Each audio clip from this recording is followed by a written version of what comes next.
For this webinar. We've got a really great group of folks here to talk about this issue that's really evolving, but really showing progress on being able to impact rural transit.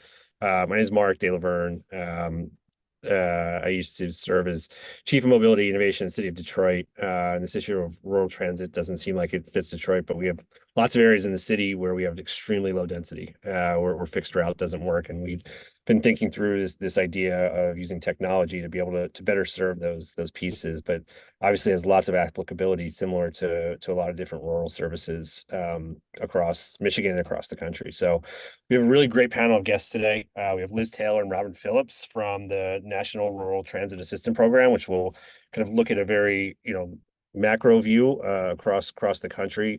Then we're going to dial it down with Kirsty Christini from City of Battle Creek, the mobility manager there, to kind of talk about specific use cases around Battle Creek, and then hand it off to Michael and Jacob from Liftango to just kind of talk about sort of their product and how it's serving different communities. If you have questions, please put them in the Q&A forum. We can answer them at the end. Additionally, I have some questions as well for the folks, but really looking forward. So first going to kick it off over to Liz and Robin.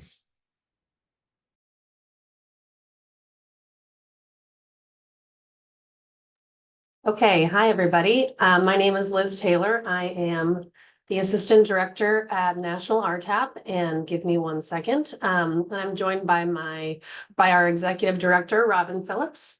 Can everybody see my screen okay? All right, great.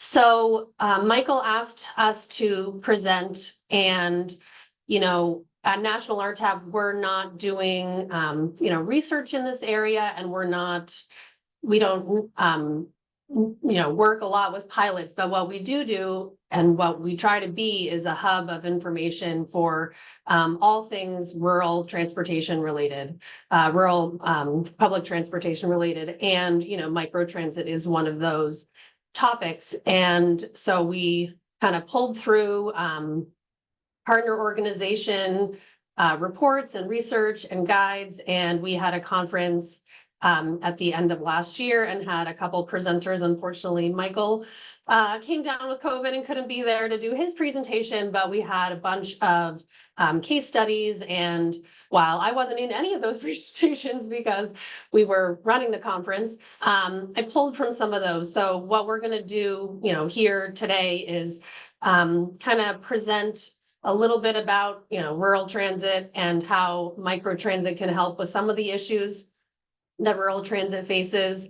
Also just some basics about what it is and how an agency can determine whether it's right for their situation, and some examples to look to. There are more and more, and some resources to learn more.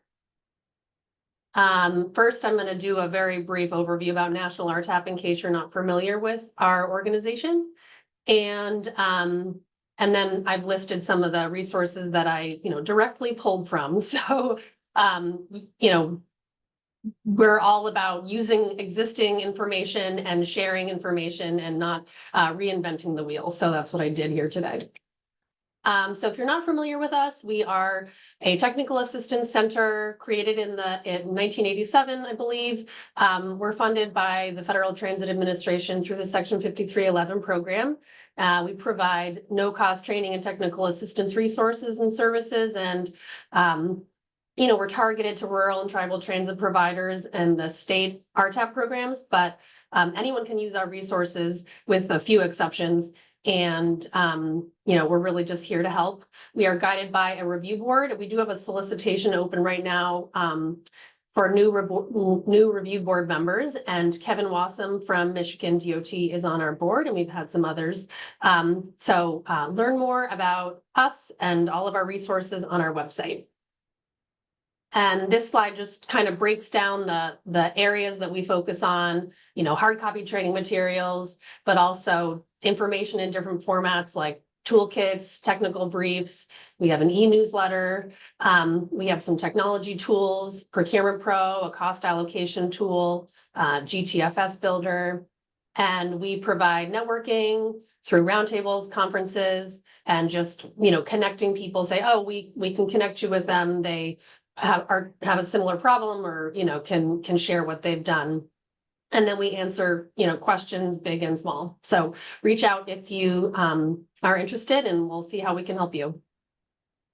So I'm assuming a lot of the individuals on the call are familiar with these challenges, but a lot of challenges facing rural transit today are hiring and retaining drivers, especially CDL, with some of the training requirements, but also, competition with other with trucking and other jobs. Also, some significant delays in getting new vehicles. Ridership, finding ways to do more with existing resources, especially with, remote areas and low density, finding ways to change and the image in the community, that it's not just for people with disabilities or older adults and available to everyone. Also staff capacity to deal with all the requirements and, staffing challenges, and do more than just the day-to-day. And, funding is always a challenge in securing match. So microtransit is a potential solution to some of these challenges, and it's technology. I pulled this from a North Carolina report. Technology-enabled mobility option with flexible routing, developed based on, real-time trip demand and origin destination patterns. So in other words, on-demand dial-a-ride with an app. And usually a lot of features are involved in the app for, automated scheduling and tracking and payment. But I know an important thing is to allow riders to still call in if that's what they're familiar with. So it's like a TNC, but more grouped, and, an agency can ensure professional trained drivers. Usually is with smaller vehicles, so don't require a CDL, easier to acquire. And it can be provided in-house or contracted out. So some of the benefits and reasons why agencies are looking to this is, increasing or improving performance of existing services, reducing, dispatching staff. It's more flexible, a lot of data collection. It can be really great experience for customers, and the quick turnaround and flexibility, and easier to understand, especially, knowledge with TNCs these days. So this is from NCAT. And, it's important to think about what you're using microtransit for. And these are some of the common reasons: to replace an underperforming fixed route, to enhance an existing demand response service, to do first mile, last mile with fixed route. So that could especially be in more of like an exurban or suburban area. And providing a new targeted service for a specific population, and then expanding a service into a new area. And you can have so for dedicated service, that's when the transit agency is operating it. Or a non-dedicated is if you have like a partnership with a TNC, and then this breaks out when that's appropriate. It's appropriate to do it in-house if you want control over the quality. If you know the demand, if it's kind of a small zone with a lot of demand density, and there's not a lot of other TNCs or taxis in the area. But if there are taxis and TNCs in the area, you're not really sure the demand and whether it's worth the effort to implement it yourself. And then also, if costs are prohibitive, and you can find a subsidy program for doing that. So these are some of the things you have to, agencies have to think about when considering microtransit. Also important to think about how, this is kind of like Robin says, the shiny new service, but fixed route is really the tried and true public transit option, and it's the highest productivity, lowest cost per trip. But in rural areas, it can be challenging. So it's best for longer routes, maybe the kind of more intercity, intertown routes on a specific schedule. Or if it's in town for cities of around or more than 25,000 with kind of a college or major employment or other destinations. And you can see kind of this is from the 2019 NTD, the rural NTD, and this pulls out, shows that, of course, fixed route has the highest productivity and demand response. They don't really break out like where that is or what that is, but microtransit can provide higher productivity for than regular demand response if it's in the right setting. So usually microtransit is for lower density, well-defined areas, and in smaller cities that are under 25,000 where fixed route isn't appropriate or viable, and it can see some pretty good productivity. So it could also be an option if it's kind of in the middle of the day when the fixed route isn't viable because it's not taking people to and from work or those types of trips. NCAT also has this nice graph where it shows how microtransit is most suitable for those, like I just kind of mentioned, but higher where people are most likely to use transit. There's a lot of people who will use it, older adults, people with disabilities, maybe low income individuals, but that fixed route service isn't as productive there. So not enough population or employment density. And there are lots of examples around the country, there's more and more that are rural, but there's still not tons of rural examples yet. So I'm excited to hear about the Battle Creek implementation. And some of these are all ones where you can, actually the capital area, anyways, that's on one of the presentations from our recent conference, but the first two in Cecil County, Maryland, and the PIC project in Oklahoma, those have kind of descriptions on the SUMC, or the Shared Use Mobility Center website.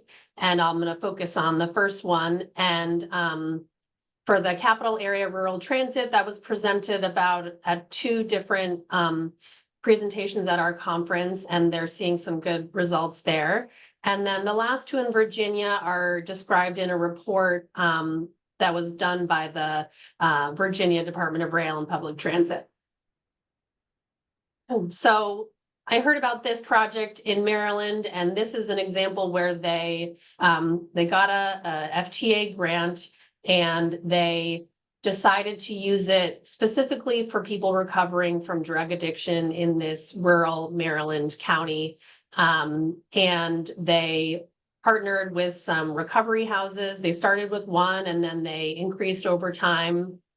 And the people who live in those houses can use it for specific trips, like to work, interviews, errands, and appointments.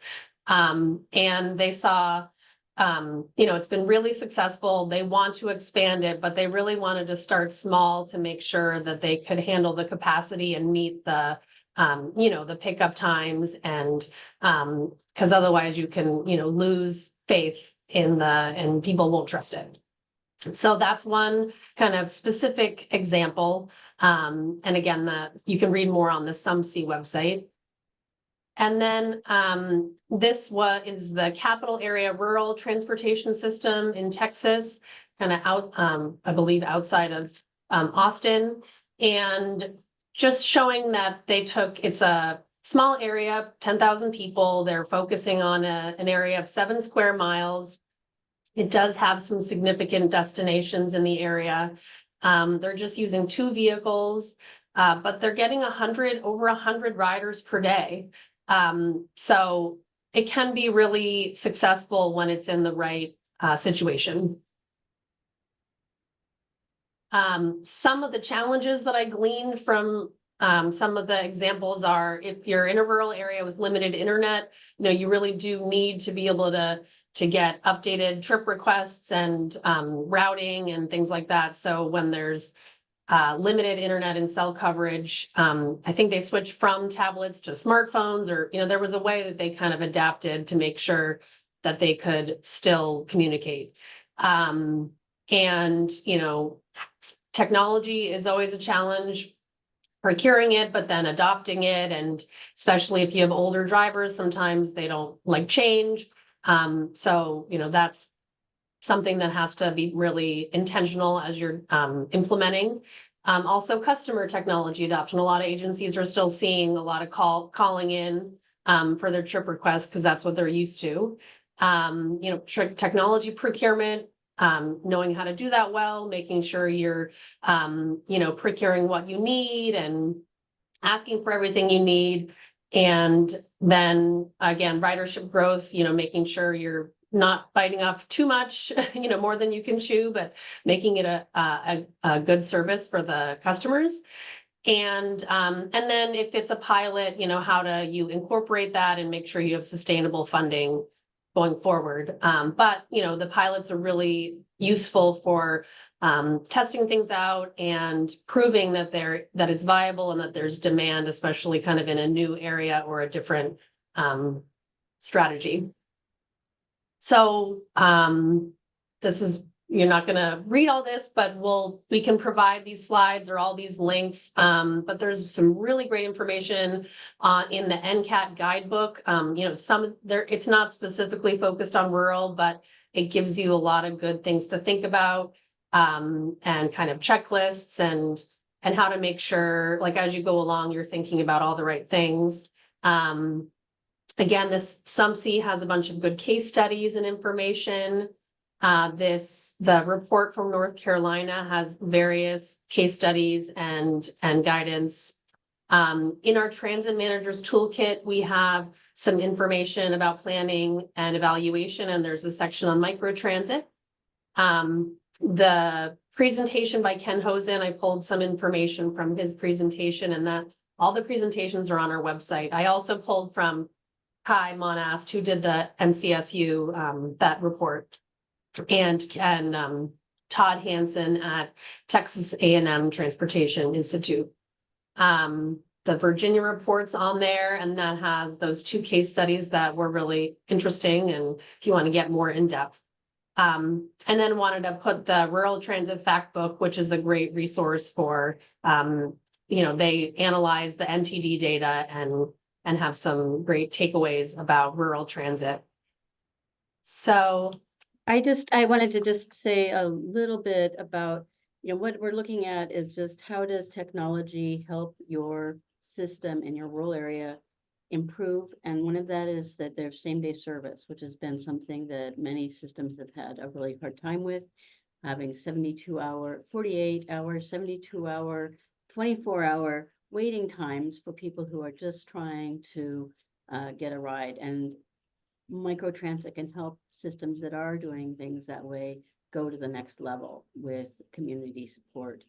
The flexibility with microtransit does allow people to be more responsive to changing needs in the community rather than seeing things as so fixed.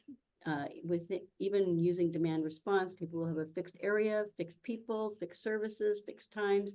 But one of the things that microtransit or getting into a microtransit environment encourages people to think broadly about where our needs and where can we meet them.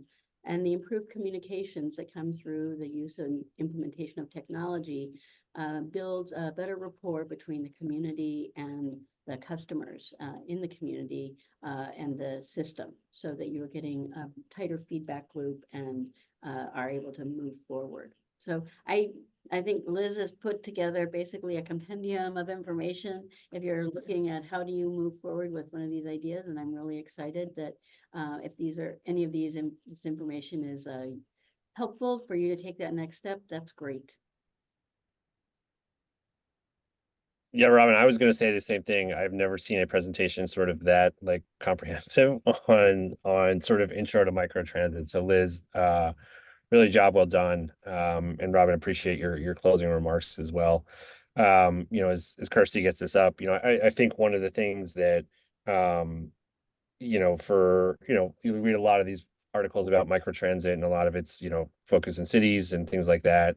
And just the idea of like limited cell coverage, right, is not something that comes up in cities, right? But it's just like another challenge to both customer as well as from the provider. So thank you for flagging all of that stuff and giving such a great overview.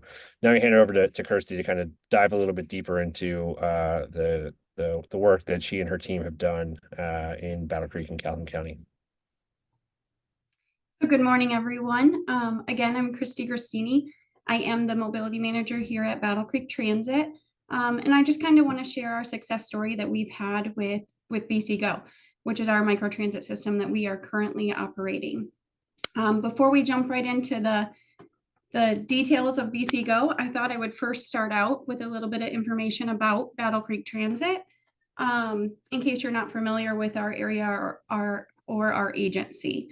So we're a small urban transit agency with a service area population just over 50,000. Battle Creek Transit currently operates 3 modes of service. We have 8 different fixed routes. We have Teletransit, which is our paratransit service, and BC Go. Teletransit is again, the paratransit service, and it's primarily restricted to our fixed route service area, and it's primarily intended for ADA customers or those certified customers. However, it is also available to our general public. In 2020, we completed a transportation study. Oops, I'm sorry, I changed the slide on you. We presented a transportation study that kind of identified the key deficiencies in transportation options for our rural residents, as well as our elderly, disabled, and low-income residents of Calhoun County. And this study also identified that Calhoun County faces an estimated unmet transportation need of about 26,000 trips per year. So in late 2020, Battle Creek Transit received funding from the Michigan Department of Transportation through a service initiatives grant to kind of assess the feasibility of that rural on-demand transportation system to operate throughout Calhoun County. We received grant funding for a 12-month period initially. And we launched that service. So it's formally known as the Calhoun County Coordinated Mobility Pilot, but around here, everybody knows it as BC Go. But it launched on March 8th of 2021. So what is BC Go? BC Go is a microtransit system. It operates throughout our entire county. With the launch of BC Go, we have really focused our efforts on providing a public transportation options to areas that were previously underserved, providing access, but still remaining affordable, reliable, and accessible. As we designed BC Go, we also wanted to create a system that could attract new choice riders, something that would help remove the stigma that is often associated with public transportation and encourage community members of all ages to use public transit. Microtransit has given us the ability to change that community perception and to attract new riders by offering a new custom vehicle design, a premium level of customer service, and also innovative technology that really enhances the overall customer experience that we've had. So how do you ride? Anyone who needs a ride, they can request a sim or a ride simply by downloading our BC Go Calhoun County app. That app is available in the Apple Store or the Google Play. And then for users who do not have access to a smartphone, rides can still be booked by calling into our dispatch office. Trips for BC Go, they can be booked up to 14 days in advance, and fares for BC Go are charged based on the miles of your trip. So they range from $3 to $15. Passengers have the opportunity to pay by credit card at the time of booking, or they can pay with cash at the time that they're boarding our vehicle.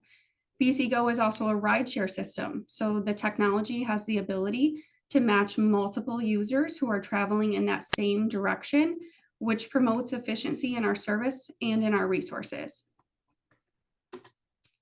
So with the launch of BC Go, we were really able to expand our existing service area. Our existing service area was about 78 square miles, servicing only the city limits of Battle Creek. And we've expanded to 718 square miles, servicing a countywide population of about 133,000 residents. Calhoun County is primarily rural. We have 4 small cities. Those 4 cities combined account for about roughly 72,000 people, or about 54% of our population. And BC Go really gives us the ability to provide residents in those geographically challenging areas access to public transportation. So Calhoun County, our demographics speak to many of our social equity challenges that we have.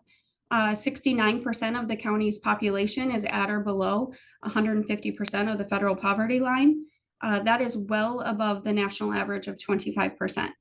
Calhoun County has 6% more senior citizens than the national average, and we have 2% more individuals with disabilities than the national average.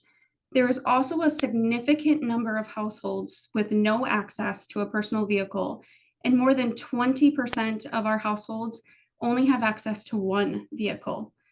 In many of our rural communities, like Calhoun County, there is a need for that safe, accessible, convenient, and affordable transportation, especially for our older adults and the individuals with disabilities. BC Go is providing that option here in Calhoun County. So our microtransit system was Calhoun County's first introduction to a technology-enabled mobility, including an electronic fare payment. Adoption of this new technology was almost immediate. Within the first 6 months of operation, 60% of our registered users were booking through the app. Today, as our registered users have continued to increase, so has the adoption of our technology. 70% of our users are now booking through the app, and about 68% of our fares are paid through our app. These features allow users to have flexibility to book anytime, anywhere. This not only decreases the wait time for our user, but it's also been able to provide us a little bit of relief in our call center with a decrease in call volume. By using the technology to route both of our vehicles throughout the service area, using that real-time passenger demand, we've been able to maximize our ridership and minimize our wasted miles. As the service continues to expand, technology does offer us the ability to kind of zone those vehicles and increase the booking availability to those areas with less population density. That a feature alone is really going to help us better meet the needs of our residents, especially those residents living in the more rural parts of our county. Another interesting thing that we've witnessed from implementing microtransit is that our ADA passengers have kind of organically shifted to this new model of transportation. Our existing paratransit service was already kind of commingled with demand response, allowing ADA passengers priority scheduling, but still giving us the ability to utilize those empty seats for the general public. Microtransit has added an additional layer to the services available, and ADA users are choosing microtransit when that option is available to them. They're foregoing their priority scheduling, and they're also choosing to pay a little bit extra for the additional features that a technology-enabled system has for them. So kind of what's been our result? So I say it's successful.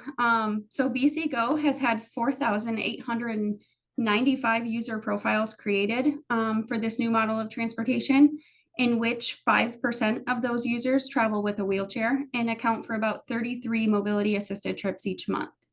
In just shy of 3 years of operation, BC Go has had over 113,600 booking requests, and we've been able to complete 23,200 trips. I want to emphasize that is only 2 minivans operating at a reduced passenger capacity and covering 718 square miles.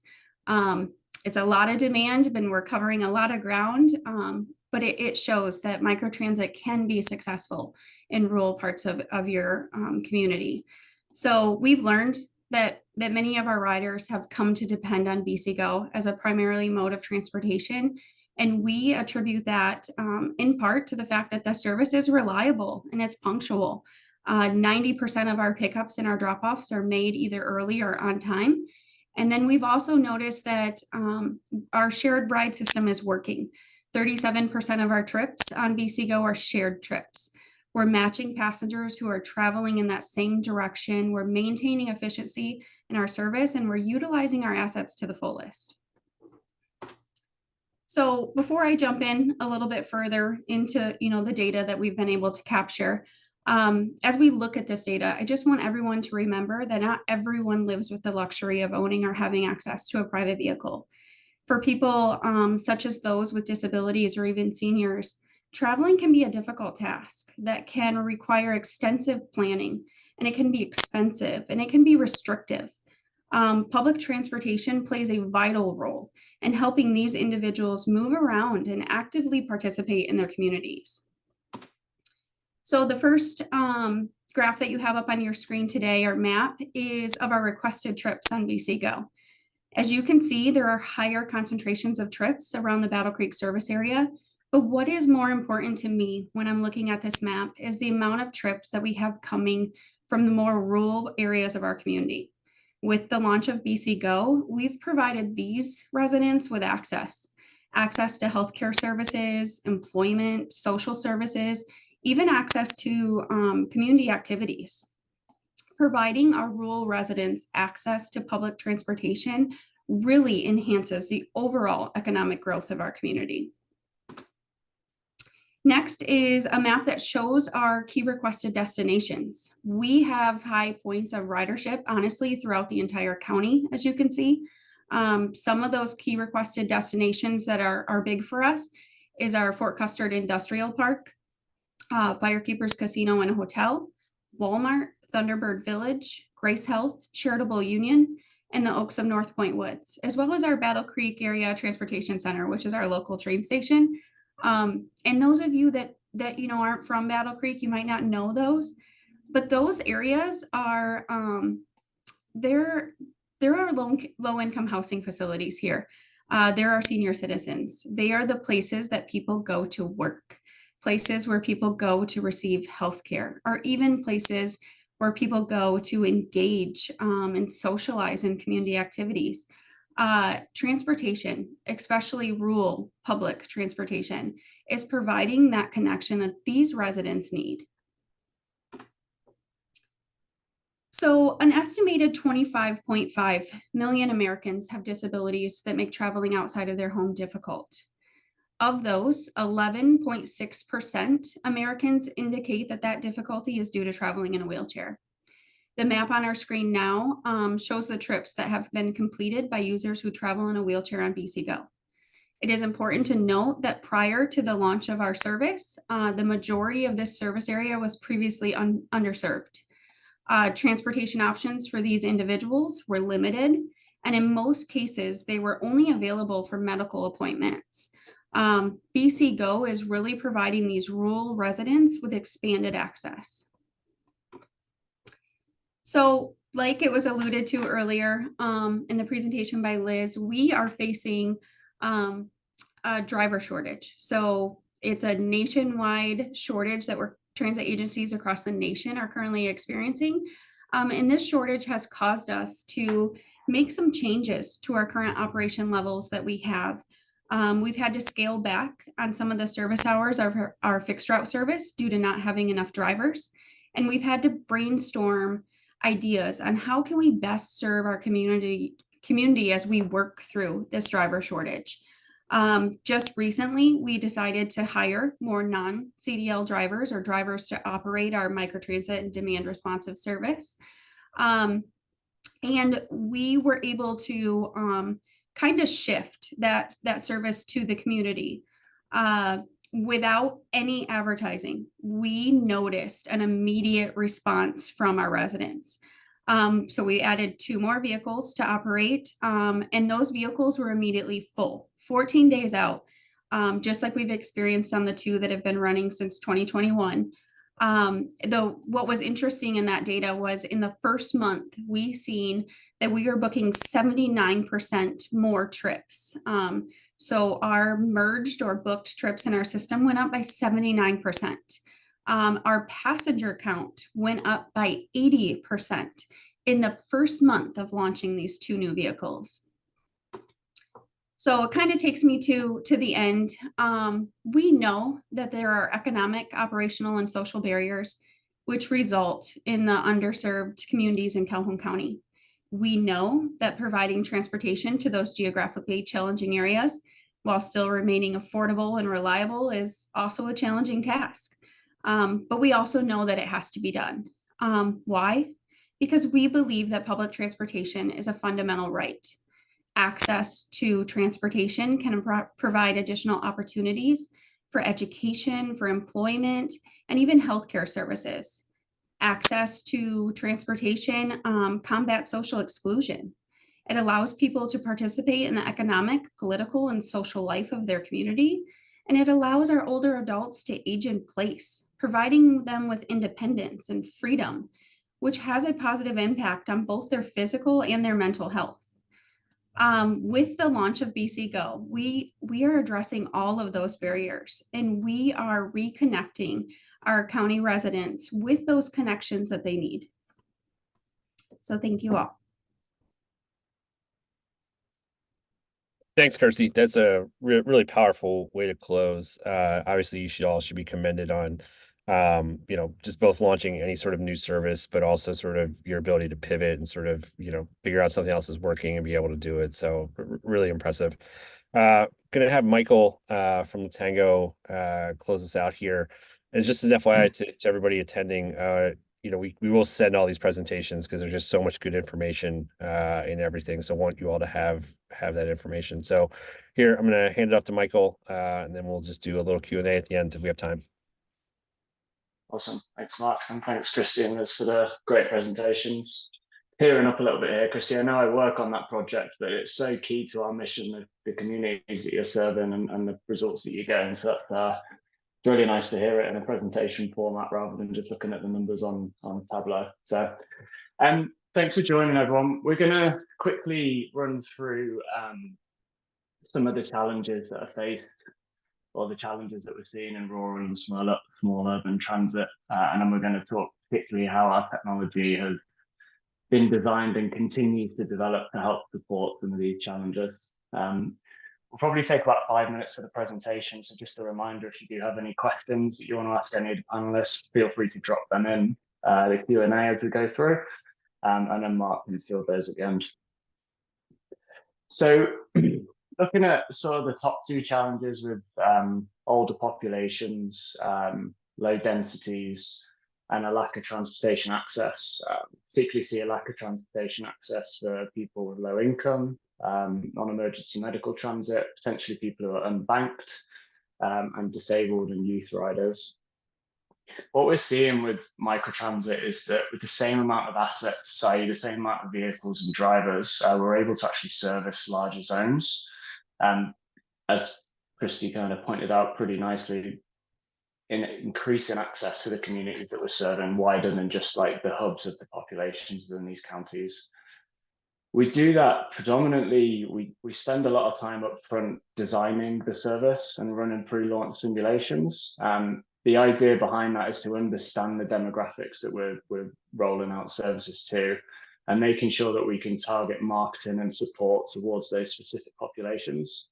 There's no point running a social media campaign to people that don't have access to smartphones or the internet, for example. So we're making sure we're targeting marketing and really getting with the communities that we're serving when we're rolling out these projects.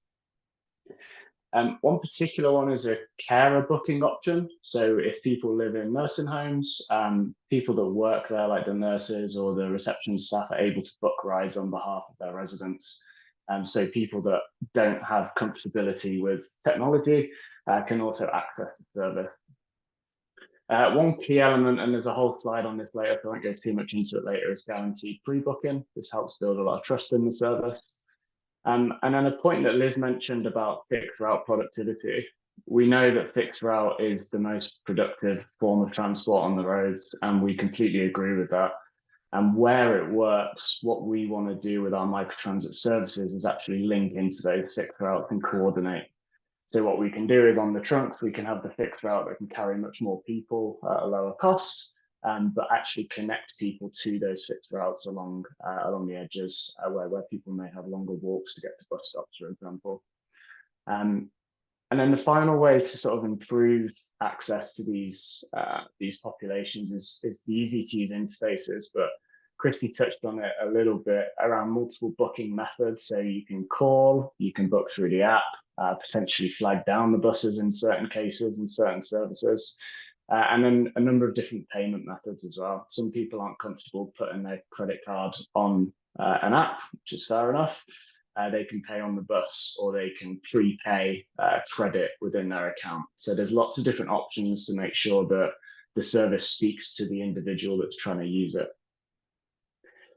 Moving on to the second or the third challenge around lots of service changes, we see, particularly in rural transit, how often the service changes. That can be through some of these other pressures like driver shortages, but we're constantly kind of iterating to try and get the service correct for the residents as the residents' needs change. What we've seen with microtransit, and particularly our ability to kind of flexibly ramp up and down the service, we can add and take out vehicles. We can improve or increase new service zones. So we could zone a city separately to a rural area so that we can get different charging rates and rules and make sure vehicles aren't just pulled into those population centres, which can happen with last minute bookings. Our new mobilities team support with simulating and scenario planning. So if we're planning for the service change and it hasn't just hit us last minute, we can support looking at what that looks like. Do we kind of reduce service on the zero route, for example, and increase the microtransit service? Or do we actually push the microtransit service into a fixed route service because there's so much demand? And we've started to lower that stigma around public transportation. And again, coordinating between fixed route and microtransit is really important when those services change. The fourth one, unfortunately, I don't have the global national answer to the driver shortage. It's such a pressing issue. But a couple of things that we've seen that we're able to do with microtransit is potentially reduce the need for CDL drivers. So you lower that barrier to recruitment. What we've also seen is the smaller vehicles sometimes take some of the stress. So some CDL drivers are licensed to drive larger vehicles or larger buses, but they're more stressed driving them. The microtransit service can be a little bit easier in the vehicle that they're driving, and also a little bit more personal or intimate, so they get to talk to the passengers a little bit more and be a bit more a part of the community.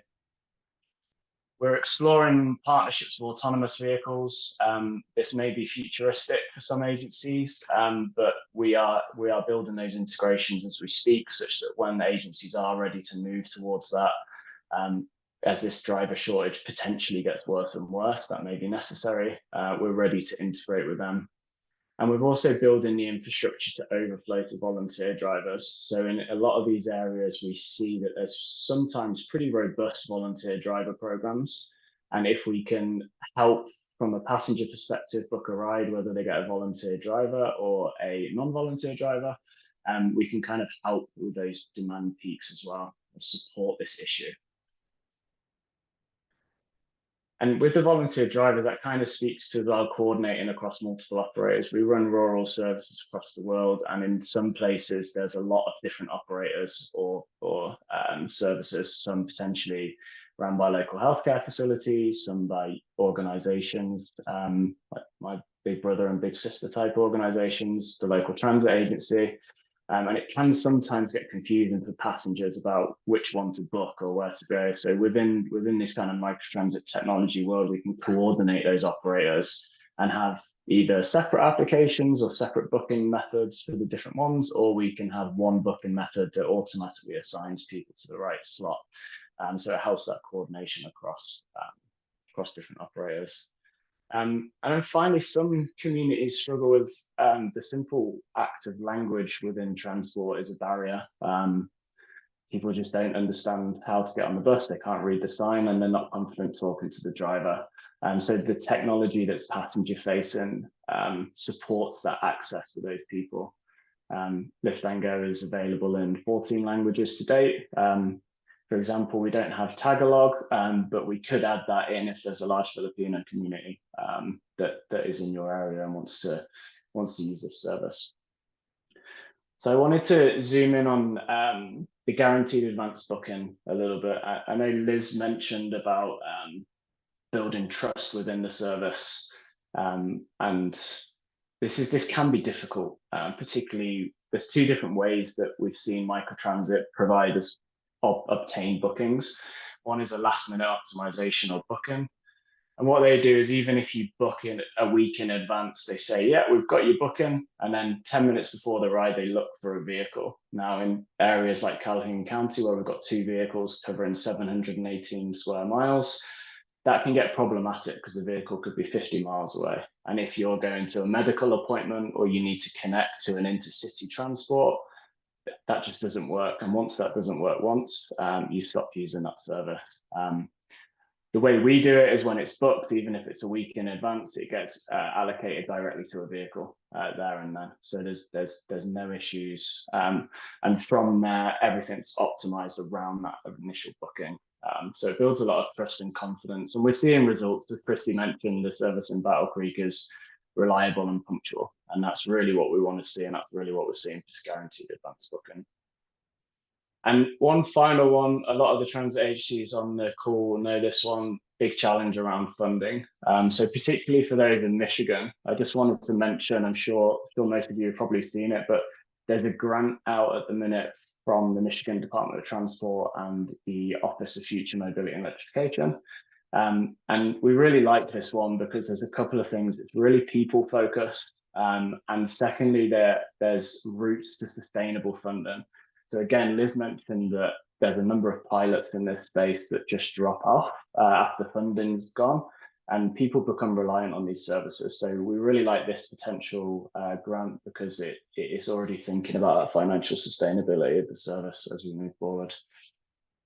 With that, I'm just going to hand over to Jacob with my last comment that our team are going to be in Michigan on the 4th of March through to the 10th.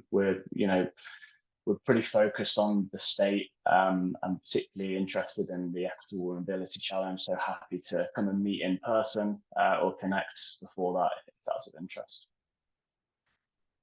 Thanks so much, Mike. And thanks to everyone. Christy, incredibly insightful. We really appreciate you sharing your experiences up there. And I think for everyone in the industry, if you want to see a model of how to make microtransit work, talk to Christy and Mallory up there in Battle Creek.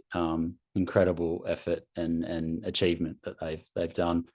And I think, like, for me and for Liftango, it's been a lesson in the sort of ultimate success and the ultimate purpose of microtransit. So microtransit is not the answer to everything. It is a part of the transport puzzle, and it solves, really what it solves is the connection challenge that a lot of our communities are facing. And our communities have evolved and grown really with a sort of an urban sprawl across the US, Australia, in many places. That's what's happened.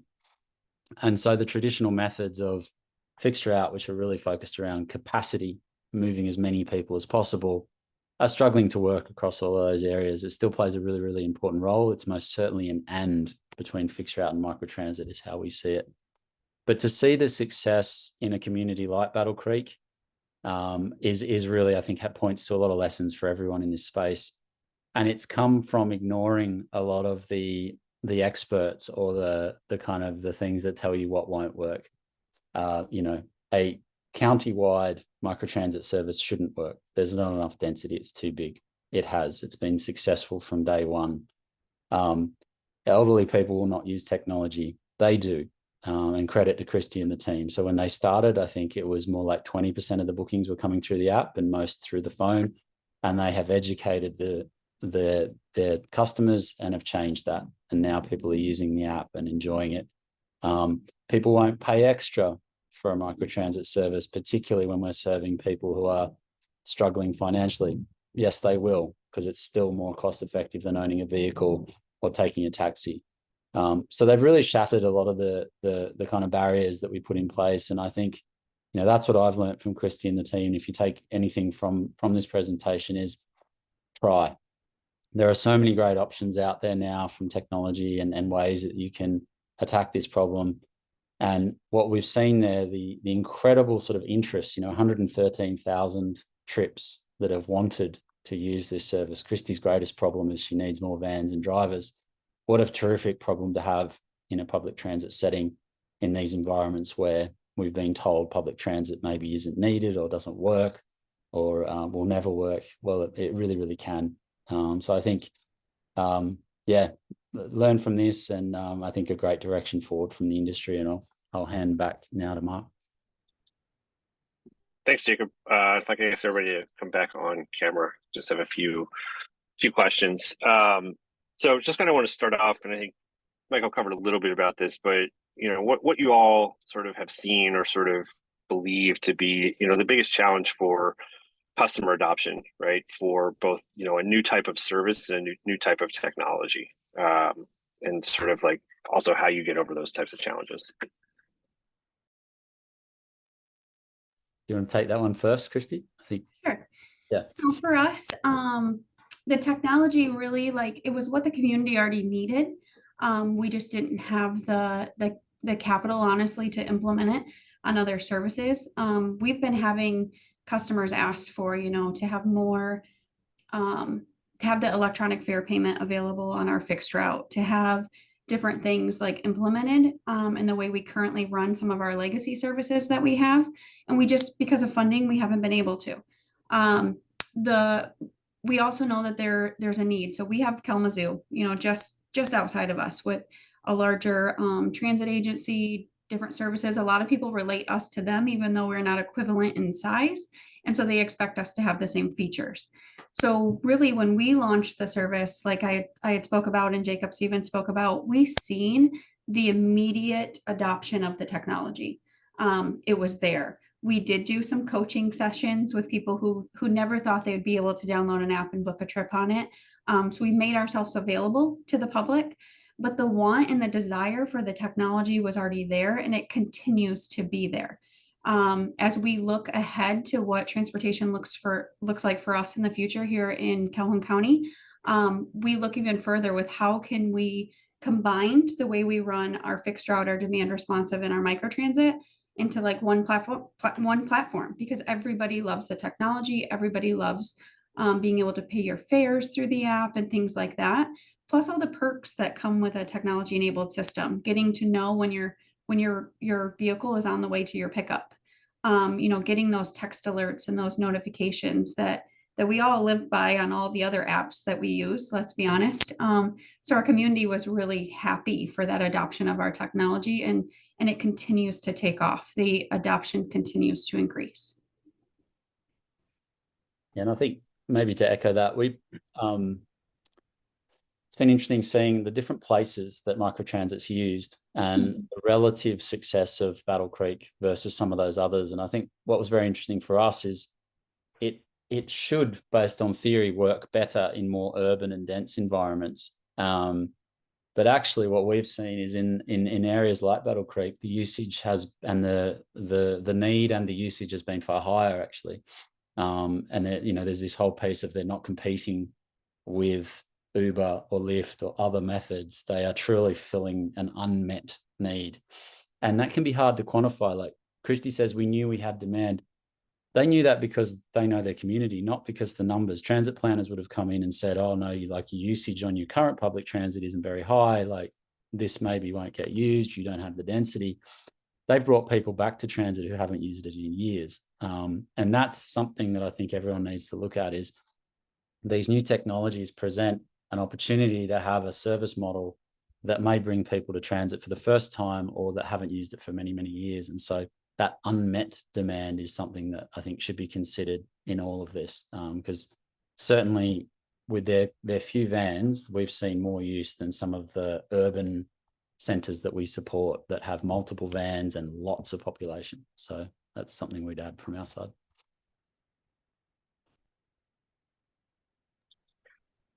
Christy, I have a very specific question for you, and then Liz, you can come in on top of that. But my guess is that the process didn't work of I think this is a good idea, give me money and I'm going to go do it, right? So how did you go about sort of educating others, particularly folks, senior level staff, elected officials that sort of are just completely not familiar with this type of service? So we're still engaging in those education efforts. I'll be 100% honest. I think everybody knows there's a need for transportation, right, in your community. I don't think community leaders really know how deep that need goes.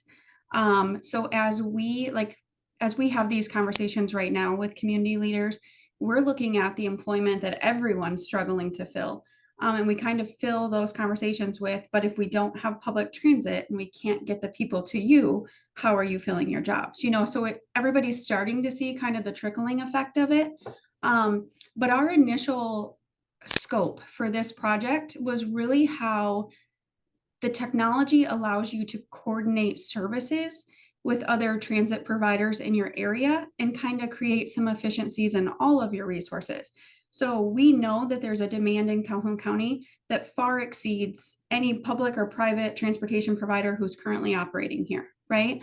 But our technology platform allows us to commingle our service. So instead of operating in these silos, of which we're all running an operating service, let's work together and have one platform that allows me to book on BC Go vehicles, and that same technology platform that allows me to book on another agency's vehicles, and kind of take advantage of there's already a vehicle in that location, let's send the trip to them. So that was our scope of the project, which those of you who are looking into, some technology funding with this new Michigan grant, it's been successful for us. We've received 3 years of funding from MDOT. I told you that initial funding was for 12 months. We are on our 3rd year of funding, which is our final year.